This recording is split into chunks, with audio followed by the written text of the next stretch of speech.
ఆర్థిక ఇబ్బందులు ఉన్న 3.22 లక్షల కోట్ల బడ్జెట్ను ప్రవేశపెట్టామని ఏపీ సీఎం చంద్రబాబు అన్నారు. ఏ కార్యాలయానికి వెళ్లకుండానే పనులు జరిగేలా వాట్సాప్ గవర్నెన్స్ తీసుకొచ్చామని చెప్పారు. దీని ద్వారా అన్ని సేవలు అందించే బాధ్యత తనదన్నారు. విజయవాడలోని తుమ్మలపల్లి కళాక్షేత్రంలో రాష్ట్ర సాంస్కృతిక శాఖ ఆధ్వర్యంలో నిర్వహించిన ఉగాది వేడుకల్లో సీఎం పాల్గొని మాట్లాడారు. 20 ఏళ్ల క్రితమే ఐటీ ప్రాధాన్యత గురించి చెప్పాను. నా మాట విని రంగం వైపు వెళ్లిన వారు ఇప్పుడు మంచి స్థితిలో ఉన్నారు. అవకాశాలు ఉపయోగించుకుంటే సాధారణ వ్యక్తులు ఉన్నంతగా ఎదుగుతారు. అధికంగా డబ్బు సంపాదించి తెలివి ఉన్నవాళ్లు భారతీయులు సమాజం వల్ల కొందరు ఉన్నతంగా ఎదిగారు. అలాంటి వారు తిరిగి సమాజానికి ఇవ్వాలి. పేదరిక రహిత రాష్ట్రం కోసం కృషి చేయాలి. జీరో పావర్టీ సాధించగలిగితే నా జన్మ సార్థకం అవుతుంది. ఆర్థిక అసమానతల రూపుమాపేందుకు P4 విధానం తీసుకొస్తున్నామని చంద్రబాబు అన్నారు. అనంతరం వివిధ రంగాల్లో సేవలు అందించిన వారికి ఉగాది పురస్కారాలను సీఎం ప్రదానం చేశారు. జనవరి 1కి మనం హ్యాపీ న్యూ ఇయర్ చెప్పుకుంటాం. తెలుగు నూతన సంవత్సరం రోజున మీరు చూస్తే మన సాంప్రదాయాలన్నీ ఉట్టిపడే విధంగా ఉగాది పచ్చడితో ప్రారంభిస్తాం. ఇప్పుడు కూడా మనందరం ఉగాది పచ్చడి తిన్నాం. దీంతో మనం మెంటల్గా ప్రిపేర్ అయిపోతున్నాం.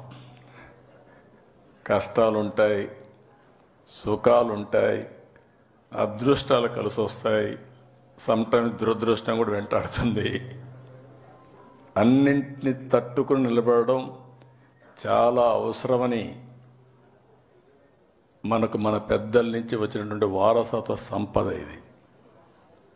అది వచ్చినప్పుడు చాలామంది కూడా దాన్ని ధైర్యంగా ఎదుర్కొనే శక్తి వస్తుంది. వేరే వాళ్లకు లేనటువంటి ఒక సంపన్నమైన వారసత్వం ఇదని చెప్పి కూడా నేను మీకు తెలియజేస్తున్నా.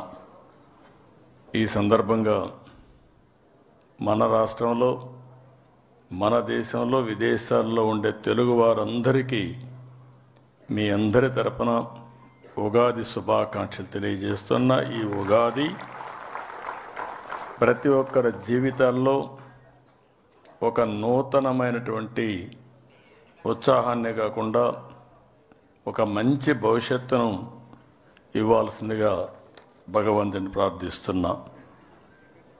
ఇప్పుడే నాగపణేశ్వరమ్మ గారు చాలా విషయాలు చెప్పారు కాబట్టి నేను యుగాలు దొరికిపోవడం లేదు.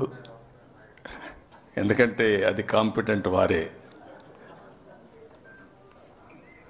నేను ఆయన కోసం ఇప్పుడు కాదు, నేను ఎప్పుడు కూడా ఒకటి ఆలోచిస్తూ ఉంటాను. నాగరిక ప్రపంచంలో, పోటీ ప్రపంచంలో నూతనమైన ఆవిష్కరణలు జరుగుతూనే ఉండాలి. అదే వారు ఇప్పుడు చెప్పారు.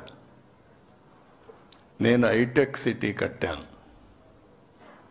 హైటెక్ సిటీ పక్కన మీరు చూస్తే ఏదైతే ఒక మంచి గ్రామీణ వాతావరణం ఉట్టిపడే విధంగా పక్కనే పేరు కూడా దానికి పెట్టాను.